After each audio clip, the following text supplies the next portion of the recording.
Ouais. Deux. Bonjour, mon pet. Bonjour Cosette, comment tu vas? Eh bien, je vais bien parce que tu es là déjà, mon ami chéri, et je te souhaite une très belle fête des mères.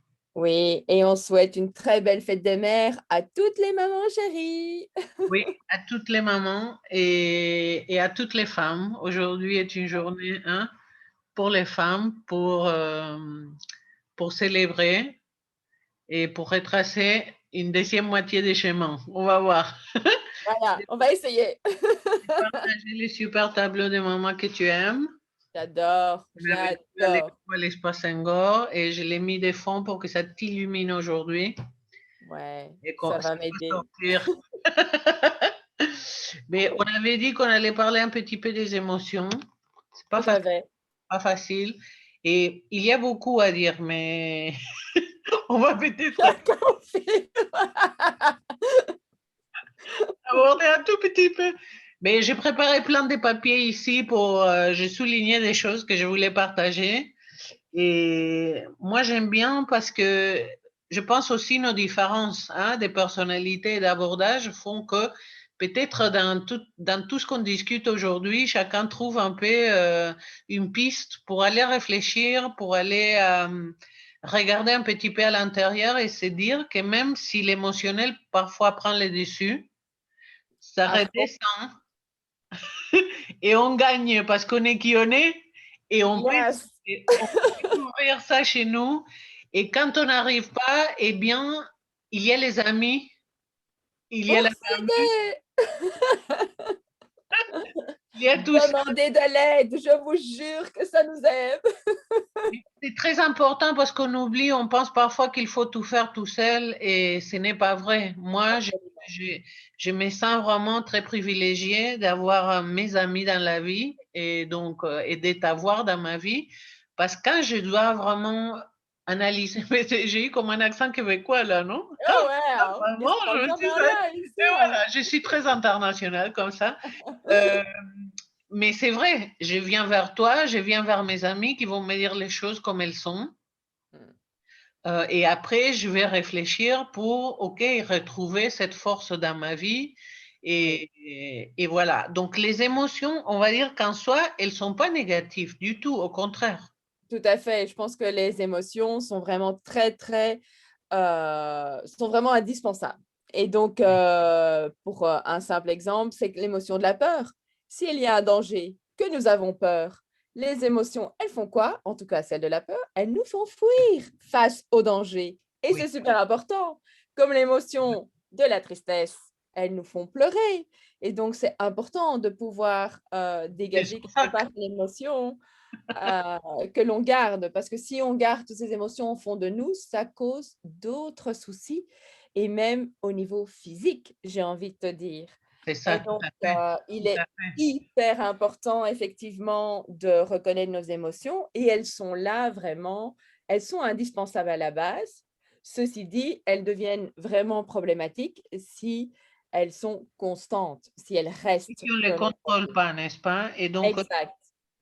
et alors, à ces moments-là, si on n'arrive pas à contrôler, ou plutôt que contrôler, d'avoir sous contrôle, mais d'avoir des émotions qui correspondent en intensité et en contexte au vécu, si on est un petit peu à côté de ça et que ça prend trop de place, alors ça peut devenir destructif ou autodestructif. Et j'avais ici une citation, j'aime beaucoup, et c'était Aristote, hein, on commence comme ça un petit, Tu qui vas disait que fort. l'émotion elle-même n'était pas un problème, parce que au contraire, hein, comme tu dis, qu'on puisse vivre cette émotion est important.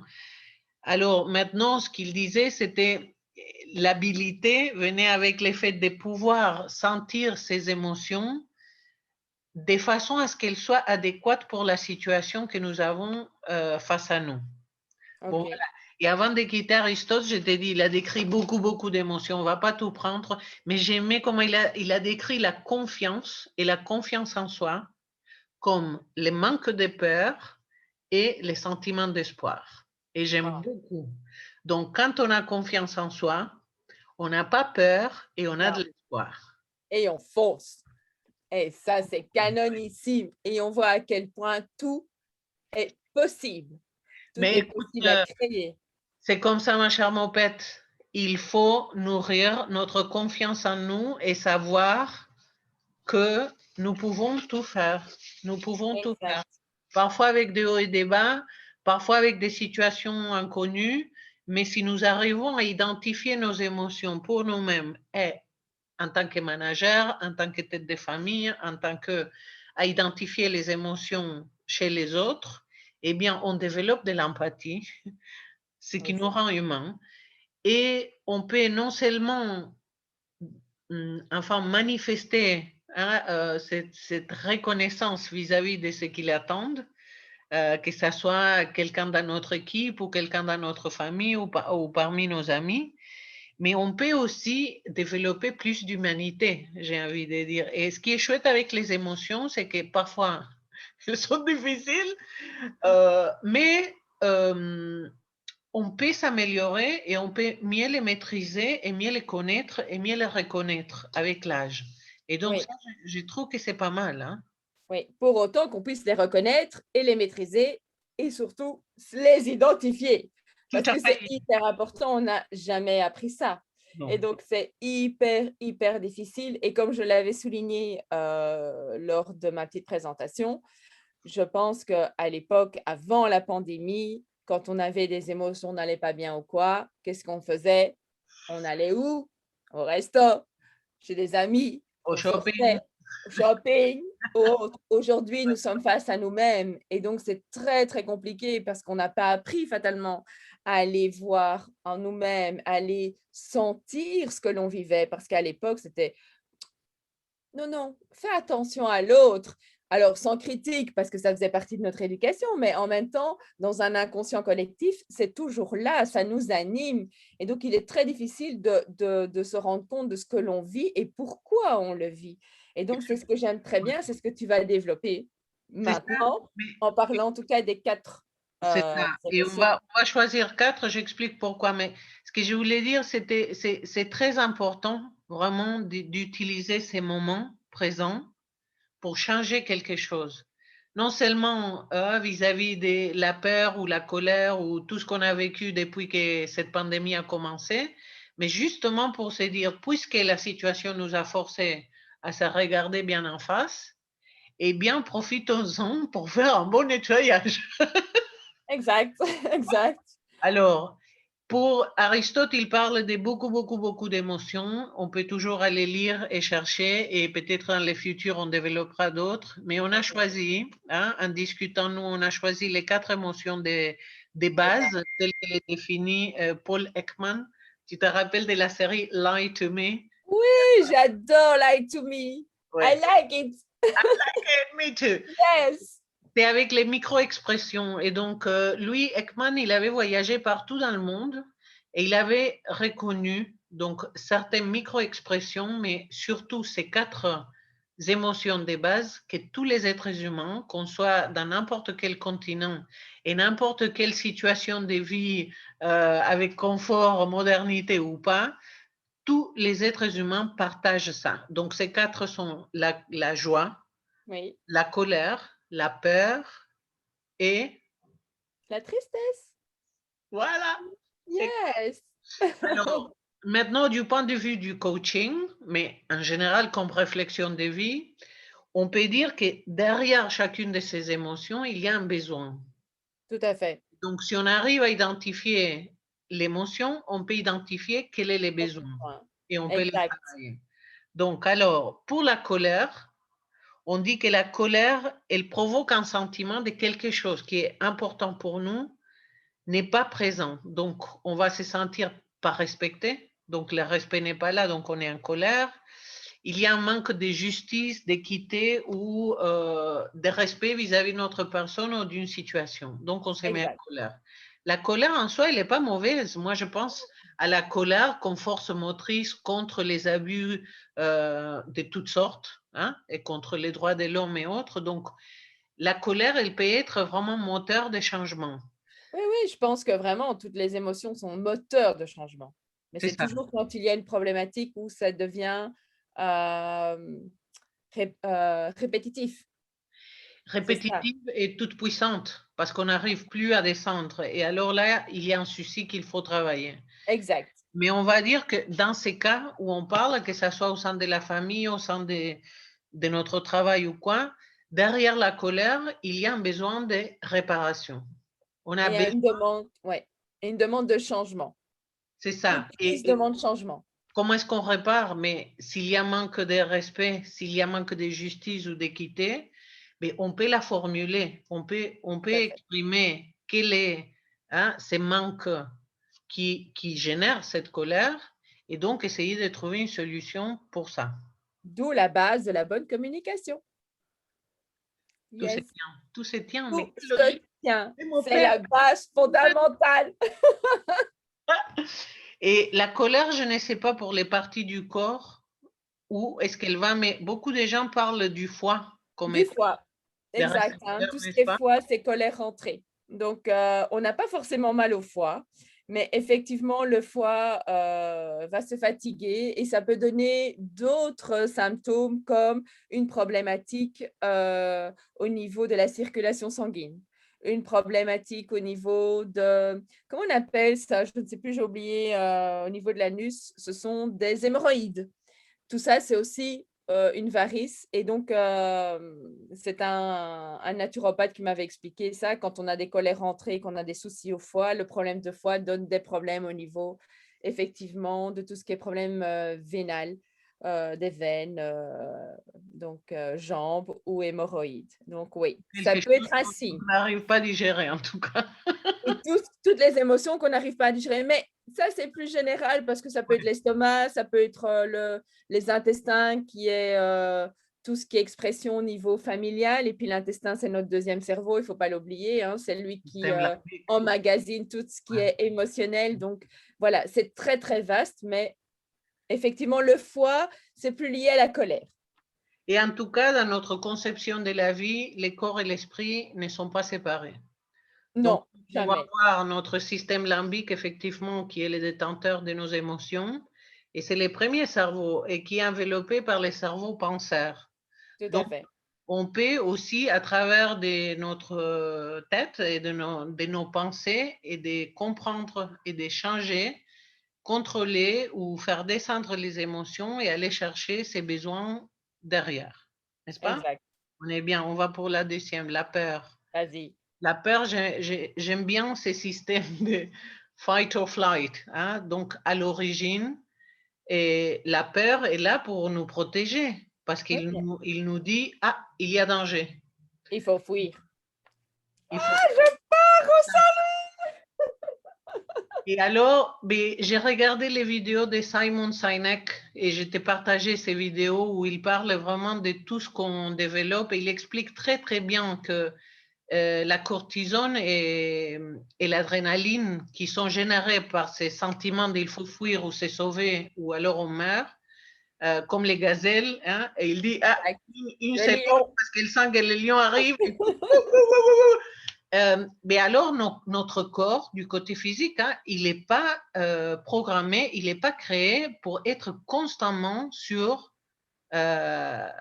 Qui Oui, et donc ces cortisol et cette adrénaline qui sont là pour un moment précis pour nous sauver, si on a du stress, hein, c'est ça, non-stop. continue non-stop et on a peur de perdre notre travail, de ceci, de cela, on accumule. Et qu'est-ce qui se passe quand on veut fuir ou qu'est-ce qui se passe dans le corps? Il n'y a pas que les cortisol et l'adrénaline, il y a tous les systèmes qui se ferment pour qu'on puisse avoir toute la puissance pour s'enfuir.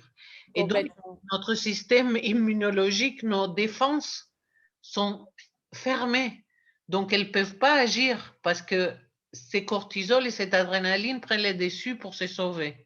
Oui, Alors, c'est-à-dire que quand on est constamment sous stress et peur, on ferme notre système immunitaire, c'est immunologique, immunitaire. immunitaire. Voilà, ce n'est pas bon. Et C'est ce n'est pas bon, non, parce que pour finir, cette peur peut nous paralyser et donc on ne va pas bouger du coup et on ne va pas fuir et donc on va se faire effectivement attraper par d'autres choses. Mais la nuance qu'on doit faire, c'est que c'est notre cerveau reptilien qui réagit toujours en fonction de la survie. Oui. Et la peur réelle et la peur réelle au niveau dans la jungle n'est pas la même chose. Et Non. donc, effectivement, le cerveau ne lui fait pas la nuance entre une émotion ou réellement le danger. Réel, c'est Et ça. c'est ça qui nous déséquilibre en tant qu'humains. Et ça déséquilibre l'émotionnel, ça déséquilibre l'immunité, ça déséquilibre surtout énormément nos reins, parce que la peur, c'est les reins. Et donc, on perd énergétiquement au niveau rénal. Donc, ça va créer des énormes fatigues, mauvais sommeil, etc., etc. Et puis, on va surtout pas se mettre en action parce qu'on a peur. Et donc, on Ouais. va rien changer et on va rester dans ce même système qui va continuer à tourner. Et finalement, on va créer cette dynamique pour rester dans ce même système au lieu d'essayer d'en sortir, mais on n'en a pas conscience. Et c'est vraiment ça qui est important, c'est de Oui. déterminer, comme tu dis, notre émotion. Quelle émotion et quel est le besoin pour pouvoir sortir de Alors, ce très bien. schéma. Les besoins derrière cette émotion qui est la peur et la Exact. sécurité. Donc, Mais oui, donc, qu'est-ce que ça veut dire dans un contexte si je suis manager ou si je suis tête de famille ou si je vais vraiment faire sentir à quelqu'un qu'il n'y a pas de raison d'avoir peur, ben, je peux rassurer. Je peux donner des pistes et des actions qui montrent que la personne est en sécurité. exact. Donc, pour une équipe de travail, on va chercher les actions et les mots qui vont vraiment fournir ce sentiment de sécurité. Et si on l'a pas, il faut faire confiance à l'instant, hein. Faire confiance à l'instinct et puis faire confiance à soi, c'est essayer de pouvoir effectivement trouver, mais tiens, qu'est-ce qui m'apporte sécurité et comment je peux faire pour me l'apporter. Donc, autant dans une équipe, ça dépend peut-être du leader qui va gérer l'équipe, mais de moi-même aussi, parce que c'est Bien sûr, jamais que d'une personne, mais c'est de l'ensemble. bien sûr. Et quand je suis face à moi-même, c'est dire, mais tiens, c'est vraiment prendre distance, dire qu'est-ce qui va m'aider et qu'est-ce que je peux mettre en place pour aller au-delà de ces peurs et mettre en action. Oui, et aussi, comme disait notre copain Aristote maintenant, hein, Cosette, Mopette et Aristote, c'est pas mal. Euh, non, qu'il disait que ça soit en relation avec la situation. Le Donc, contexte. est-ce qu'on parle d'une Exact. préoccupation qui est rationnelle, qui a lieu d'être, ou est-ce qu'on parle de la terreur?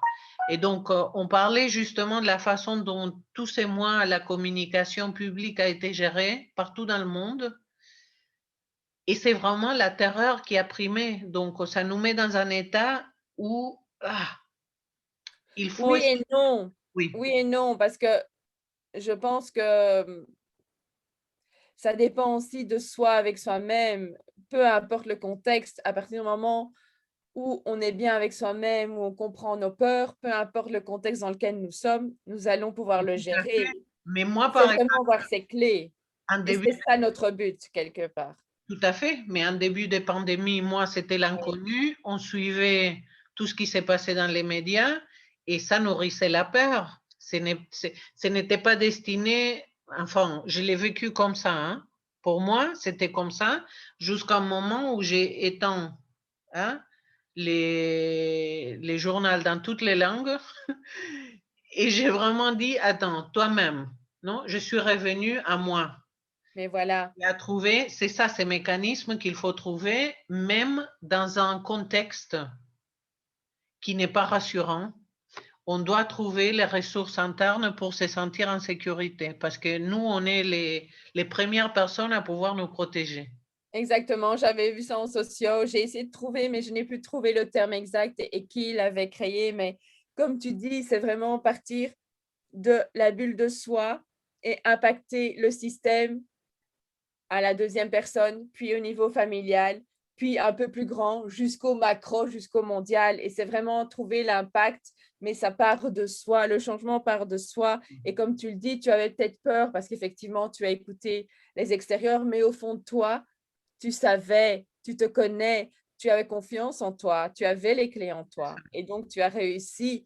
Et tout part de nous, en fait. Et donc, je pense que si on a vraiment conscience de nos faiblesses et de nos forces et de transformer, parce qu'on n'a jamais vraiment des grosses faiblesses, mais de transformer nos difficultés, c'est juste waouh. Ouais. Ça va être, ça va faire qu'un impact extérieur. Donc, peu importe qu'on parle du micro au macro, du macro au micro, voilà. Mais tu l'avais en toi, On peut tu impacter les... avais tes clés. C'est ça, ils sont inséparables, hein. Donc, on voit la C'est troisième qui est la joie. La joie, encore, oui. Et la joie, c'est les besoins de partage. Donc, la joie en soi, bon, la passion, le bonheur, le contentement, tout ça, c'est génial.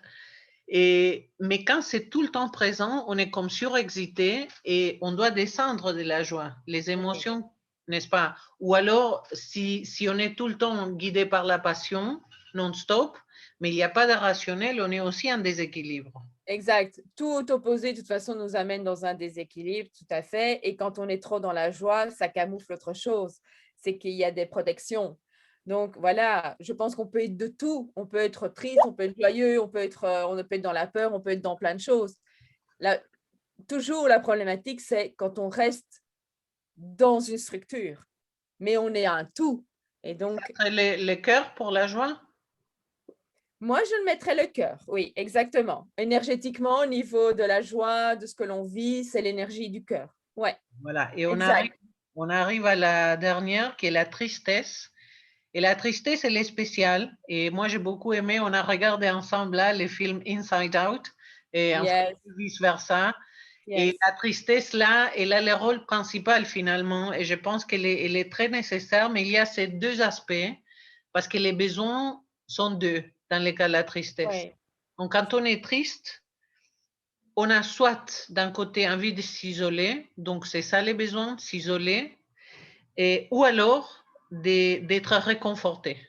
Oui, ça dépend vraiment, hein. C'est vraiment typique au caractère de chacun. Oui, En énéagramme, on avait vu ça. Donc, tu as des personnes qui sont plus vers ont besoin d'aller vers l'autre pour se réconforter. Et puis, tu en as d'autres qui ont besoin de d'abord s'introspecter. Moi, je fais partie, par exemple, des personnes qui ont besoin de s'introspecter avant d'aller vers l'autre. C'est vraiment quelque chose de vital. Donc, je vais faire un peu comme l'homme, hein. Je vais être dans ma caverne, je vais m'introspecter, puis je vais aller vers l'extérieur. Mais par contre, on a effectivement, comme tu dis, qui ont besoin d'aller chercher du réconfort. Et voilà, peu importe, on s'en fout quelque part. C'est de trouver réconfort et de trouver sa réponse et de trouver à se développer et de comprendre ce que la tristesse avait lieu d'exprimer quelque part et oui. de pouvoir l'exprimer parce qu'il est hyper important de l'exprimer. Sinon, effectivement, comme tu parles de physique et que tu me le renvoies à chaque fois, la tristesse, c'est tout ce qui est poumon. Donc, on va éventuellement, hein, c'est pas pour tout le monde et on est tous singuliers, mais la tristesse, c'est le poumon énergétiquement, en tout cas en médecine chinoise, puisqu'on est toujours surtout basé là-dessus. C'est la médecine chinoise aujourd'hui, c'est l'énergie du poumon. Oui, effectivement. Et donc là aussi, il y a des intensités. Donc on peut avoir une nostalgie ou une mélancolie, mais on peut aussi passer une tristesse qui est dépression. Et là, il faut consulter à des professionnels parce que la Voilà. dépression, ça s'est soigné. Voilà. Oui, tout Donc, à fait. pour maintenir cette petite capsule comme ça, courte, parce qu'on reviendra sur les sujets, on dit il est important d'identifier ses émotions, Le il est besoin. important de les maîtriser, de Oui, répondre aux besoins, d'identifier aussi les besoins des autres, et donc finalement de savoir entrer en relation et avec nos émotions et avec les émotions des autres, et tout à fait. manifester de l'empathie et de la reconnaissance. D'où je reviens, je suis désolée avec ça, Oui. sur notre première capsule basique qui est comment bien communiquer. Et donc, je vais donner un exemple, c'est aujourd'hui, je me sens triste par rapport à la situation que nous avons vécue ensemble, telle date. Et qu'est-ce que toi tu en dis? Donc, je te demande ton avis et qu'est-ce qu'on fait avec ça? Il est primordial de pouvoir identifier ce que je vis, ce que j'ai besoin, de pouvoir te l'exprimer en tant que je, sans te juger de la situation et qu'est-ce que l'on fait avec ça. Et là, on ouvre toujours la communication et on ne peut que trouver une solution positive et avancer et évoluer. Mais maman Pète, tu es pleine dans ce dimanche de mer. Je t'embrasse très très fort. Hey. Je vous embrasse tous et j'espère que cette capsule vous a énormément plu. Et n'hésitez jamais, si vous avez des questions, des idées sur des capsules ou autres, nous sommes là pour vous répondre. Et si nous avons les questions, nous trouverons quelqu'un pour vous répondre. Pas de souci. Prochaine. Bye!